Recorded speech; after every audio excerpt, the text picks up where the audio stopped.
This is Phoenix. The vitality of the people may be generated here by the new pioneer. Men and women starting afresh in a new land. In a decade of explosive growth, the valley was transformed by young veterans, entrepreneurs, and families on the move who took a chance on a new desert lifestyle. Arizona people are active, happy people. People on the go. People in motion, doing things they like to do. This is living. This is the story of the people who launched the boom years and turned the desert into the valley of their dreams.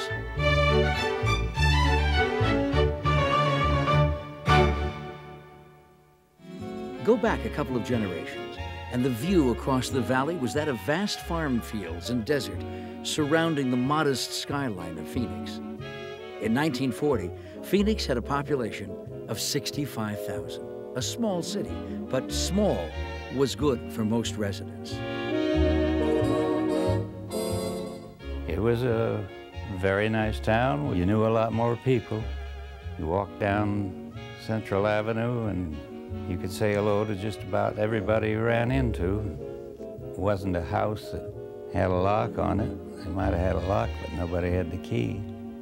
You stop and nobody's home. You just go in, pour yourself a drink, and go walk on back towards your house.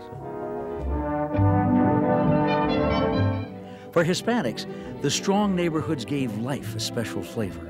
We always felt like we belonged.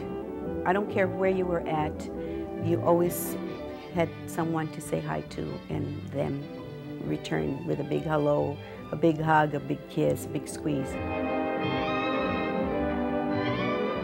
Like most farming communities, the area was stable, traditional, and run by a few powerful families.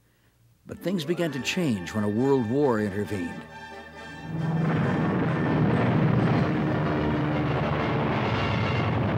With a war to win, Uncle Sam went shopping for a place with clear skies and dry weather where soldiers could train every day. The valley was perfect. Soon, servicemen were pouring into Army camps and newly built air bases like Luke and Williams. Fear of a coastal invasion also brought defense plants to the area, taking advantage of the valley's isolated location. I got a job working on the Del Webb construction gang at the Luke Air Force Base, Luke Army Air Force Field, and that was a good job, 80 cents an hour, union job, time and a half.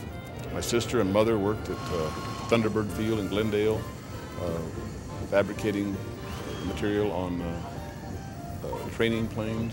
It was the war that brought the first economic boom to the valley. World War II had a huge impact on the valley. It's almost impossible for us to overestimate the impact it had. And so it really was the start of the boom in many ways that turned Phoenix into what it is today. When the war was over, some thought Phoenix would go back to what it was before the war, a quiet little city living off tourists and grapefruit. But local boosters weren't about to let the boom end, and they didn't have to look far for signs of opportunity. The abundant water behind Roosevelt Dam had made farming the principal industry of the valley. But people saw richer opportunities here, for this farming community possessed most of the elements needed for housing and manufacturing: land, a good climate, and plenty of water. In promoting economic growth, boosters portrayed their community as the shining city of the West. It seemed a natural progression for Phoenix to attract the kind of high-tech manufacturers that had been so successful here during World War II. And so Phoenix pursued the so-called clean industries rather than the old smokestack variety. By the mid-50s, boosters succeeded in luring Sperry to the valley, joining companies like General Electric, Air Research, and Motorola. You have the land, the water, the capital, and the human skills that were needed. And that's the main reason that we had a boom.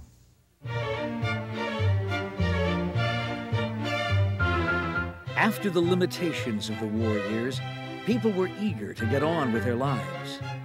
All the military men that were stationed in Arizona during the war, a good deal of them fell in love with it while they were here. And they were the first ones to migrate back to Arizona. They loved it.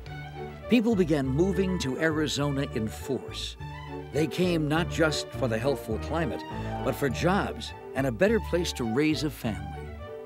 In 1947, a newly married vet named John F. Long returned to Phoenix to find his own piece of heaven.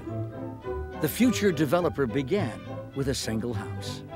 This first home was to be our own, and I really hadn't decided what I wanted to do.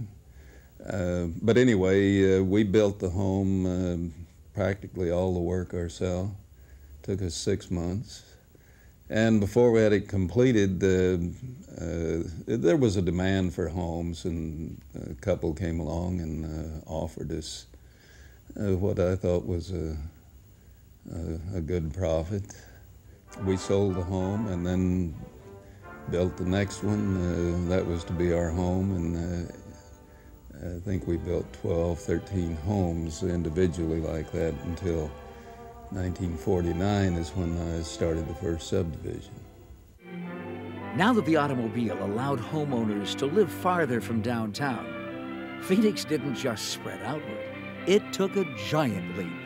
We started Maryville in 1954, and the overall plan was to develop a community that would provide homes for young families and a place for their recreation and employment and so forth, and their shopping, all in one given area.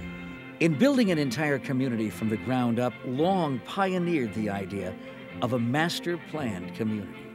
He hired one of the eminent planners in that era to lay out Maryvale with streets that would create neighborhoods where there would be parks that were planned in advance. And in fact, he built many of those parks and then gave them to the city of Phoenix, with school sites designated in advance of where they would go in the subdivisions. Building on a mass scale allowed Long and other developers to experiment with ways to lower construction costs. That resulted in the ranch house being sort of hit on as the prototype for how to do this.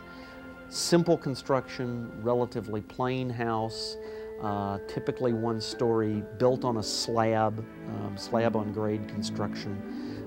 It could be delivered very quickly and very efficiently. Phoenix is world-renowned as a city of beautiful homes.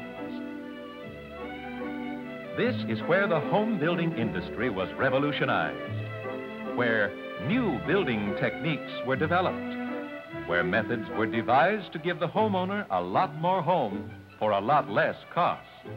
In those years, even a mansion was relatively cheap. I remember when they built the first $200,000 home in the Biltmore Estates. It's a front page story. Now, $200,000 homes are normal. But it was beginning to show that real estate development was taking hold in the valley, and it was not going to stop. I think future historians will mark in Arizona as 1950 as really the dividing line between old Arizona and the new Arizona.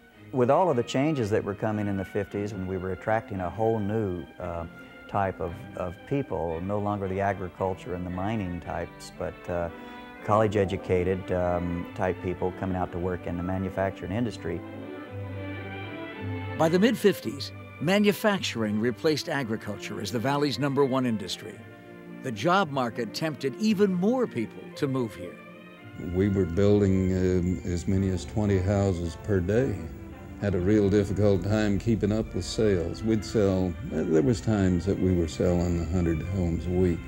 By 1959, more homes had been built in the valley in 1 decade than in the previous 4 combined. In Scottsdale alone, John Hall was building 100 Hallcraft homes a week. And in downtown Phoenix, Del Webb was erecting the city's first residential high-rise. A prominent feature of these new neighborhoods was the patio.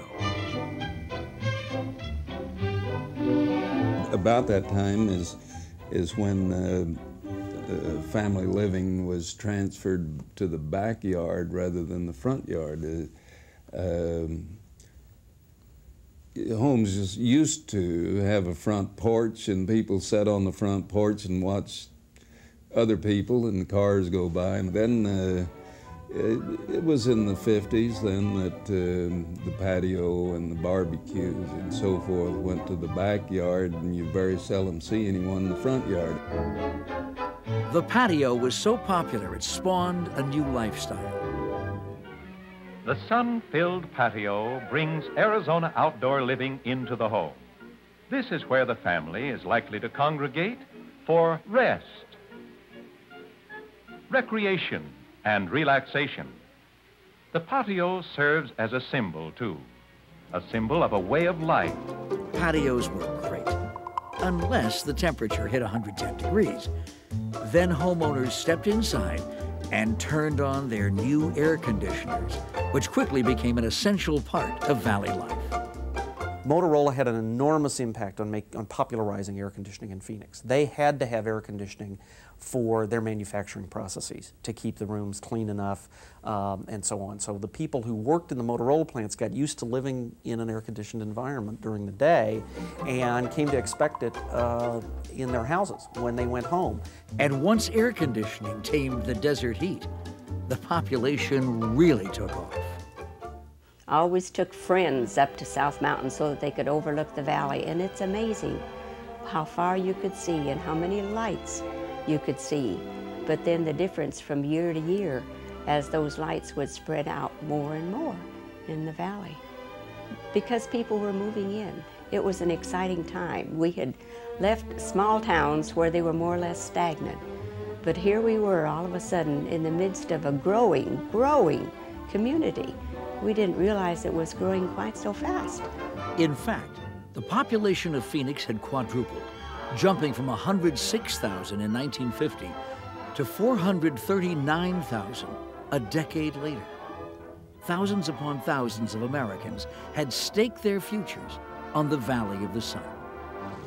Prior to the 50s, Scottsdale was a sleepy, rural community of less than 2,000 people. So sleepy that fledgling developer Del Webb couldn't get a project off the ground when he was offered the deal of his life by a local carpenter.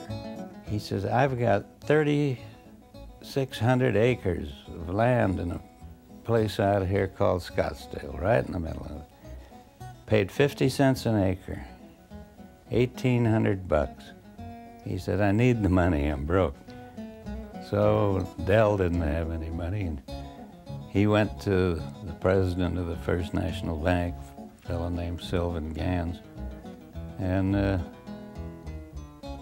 told Sylvan the story. And Sylvan says, Del, you'll never see the day that there's anything but sagebrush and jackrabbits out in that place. So he wouldn't lend him the money. Tiny as it was, Scottsdale still had its boosters.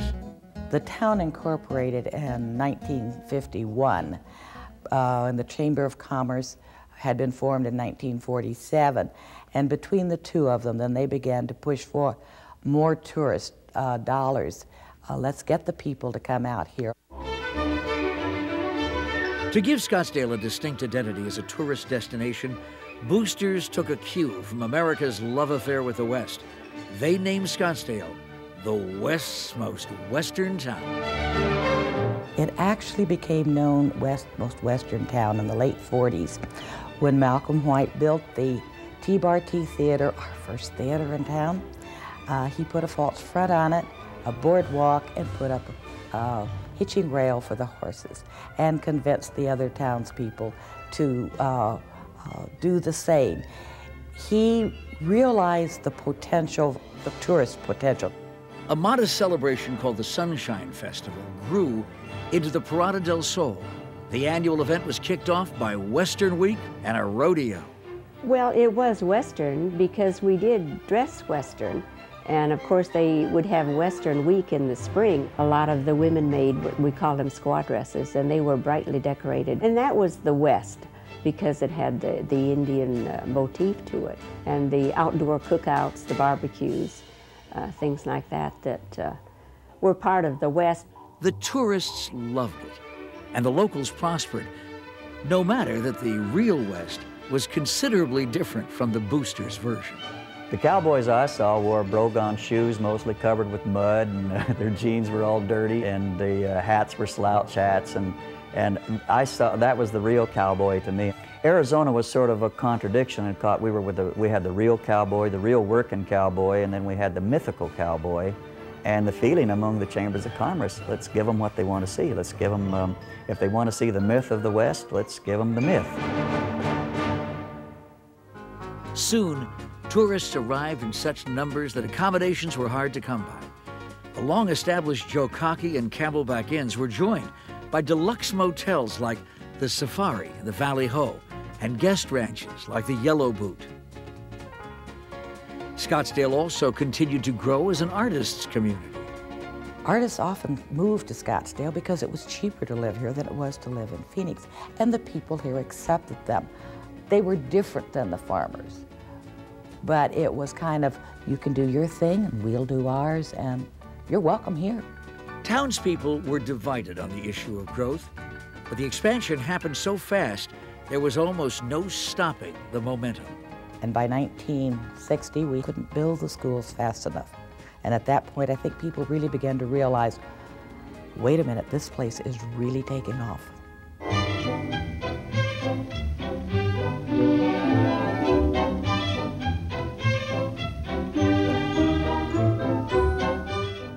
It wasn't just tourists who enjoyed valley recreation.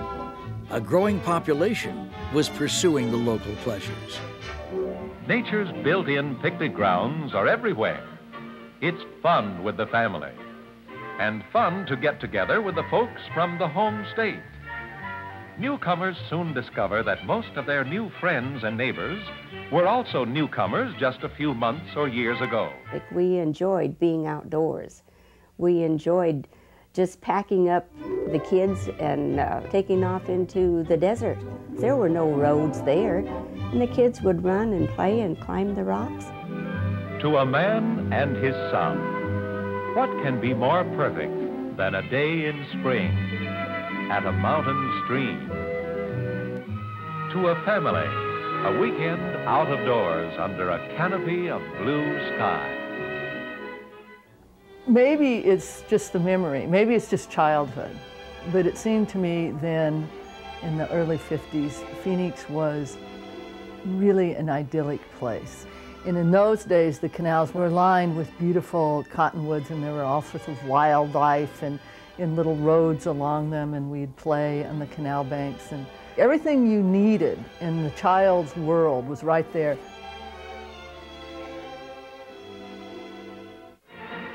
Phoenix has many faces, all of them adding up to a city full of life, full of people doing things, carefree, informal things that spell pleasant living. As the regions of the country became closely linked, ideas spread rapidly. The struggle for racial equality took place in many parts of America, including the Valley. The generation, like my mom's generation, they suffered a lot, even in school. That's why they wanted to make a better world for us. Like so many cities of the 50s, Phoenix still had discrimination in jobs, housing, and education. Children of color were sent to one set of schools, whites to another. Some businesses had unwritten rules. At Sky Harbor, the place to eat was a long and curving counter, and they would not let, we called them then Negroes, eat at that counter, and Walgreens would not let people at that counter. Throughout the decade, low-key pressure was applied by individuals, both black and white, and things began to change. But there were times when local businessman Lincoln Ragsdale used a more confrontational approach, especially when it came to jobs for minorities. Well, he went down to the vice president's office of Valley National Bank and handcuffed himself to the chair. So my father was trying to boldly get attention so that they would deal with him. And they ended up cutting off the handcuffs, and finally the president, the vice president, and the president were willing to sit down for a meeting to talk about what can we do. But I think that he really did help open a lot of doors. In 1953, a Maricopa County Superior Court decision began the process of school desegregation, 1 year before the U.S. Supreme Court's Brown versus the Board of Education ruling. Phoenix was growing up. In 1950, the Phoenix city limits encompassed 17 square miles. 10 years later, it was a staggering 187 square miles. Despite this far-flung growth, the population began to coalesce as people took a shared interest in new cultural and sports institutions. But one of the things that was always true about Phoenix was that it wanted to be a sophisticated place. It wanted to be like Denver or St. Louis or some of those other places that had been there longer and had a more cultured kind of atmosphere about it. And that was part of the boosterism too, you know, that businesses would want to come and professional people would want to come to a place that had these sorts of amenities. And while they might want to come to a place that was the West's most western town, when they got there, they would want it to be a nice, cultured place. One event that brought national attention was the arrival of Del Webb's newly acquired New York Yankees for spring training. We were a pretty backwater place in those days, and the idea, the thought that the New York Yankees were coming to Arizona I just remember we were just all kind of in awe of it. But the real draw was Joe DiMaggio. Couldn't believe I was seeing such a great athlete, a great man in person. And he walked by, and I was within about 6 feet of him. I was behind the fence, and I just stood there with my mouth open. I wanted to ask him for an autograph, and no words came out. Culturally as well, Phoenix was on its way to becoming a more sophisticated city. So that by the time I was a kid here in the 50s, there was a good symphony orchestra at the Phoenix Museum. The Heard Museum had been started. As people struggled to build new cultural institutions, the city leaders were eager to lend their support. Anne Lee Harris, a Broadway actress turned theater producer, found the perfect spot for a playhouse, but couldn't afford to clear the site for construction. So I went before the city council, the Phoenix City Council, and I pled my story. One said, Will said, you know, we've got lots of prisoners up on the 3rd floor and they're not doing anything. Said, I think we could send you some help. They sent me 30 prisoners for 3 days. So it was really fun because then the building just went up overnight. First-rate theater with named talent became so popular that the Phoenix Little Theater was built a short time later. I mean, it really wasn't a bunch of hicks that were out here in the mid-desert. There was a very highly educated segment of people that appreciated the professional theater and were willing to support it. The Valley was coming of age, but it was still missing one ingredient, a university. Arizona State College had simply outgrown its status as a teacher's college. So there had to be a university. You can't have a great city without a university. So it was clear that ASC had to transform and become much more than just a teacher's college. This was an issue that united the citizens of the Valley. People pushed for a referendum, gathered signatures, and ultimately won the right for ASC to be called a university. This place exploded. If you walk around this campus, you can't help but be conscious of how many buildings were built in the 1950s as it transformed itself from this little teacher's college into a great university.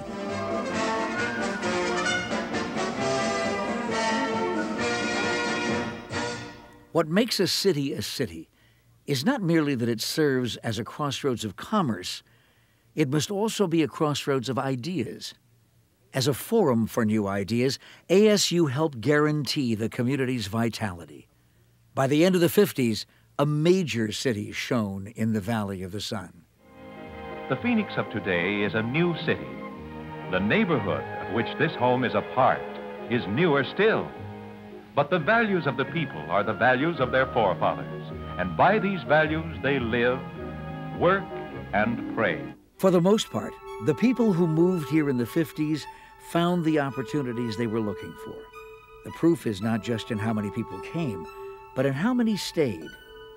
For more than 500,000 migrating Americans, the Valley of the Sun was now home. Yes, a place for vital, active people to live and enjoy the living. For this is living.